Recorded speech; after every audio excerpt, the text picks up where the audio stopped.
Setidaknya ada 1.232 prajurit TNI yang berada di Lebanon kala perang panas Hizbullah versus Israel. Adapun ribuan tentara TNI siap siaga bersama pasukan perdamaian PBB di perbatasan. Tentara TNI yang dikirim ke Lebanon pun memiliki misi khusus. Dikutip dari tribunnews.com, misi itu disampaikan oleh Kepala Pusat Penerangan TNI yakni Maijen TNI Haryanto pada Kamis 3 Oktober. Ia mengatakan pasukan TNI siap menjemput dan mengawal evakuasi WNI. Adapun evakuasi itu atas izin Menteri Luar Negeri yakni Retno Marsudi.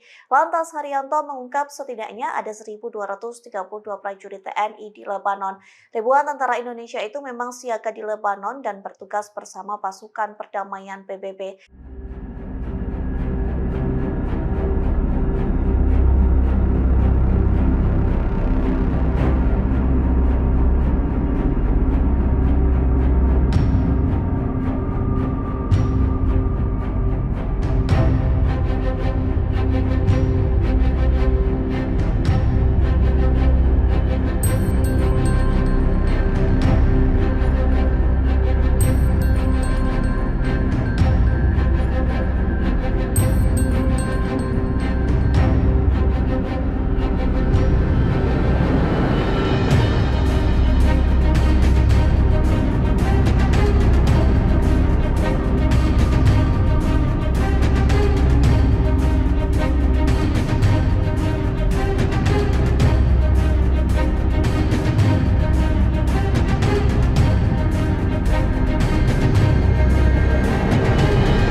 Download Tribun X sekarang, menghadirkan lokal menjadi Indonesia.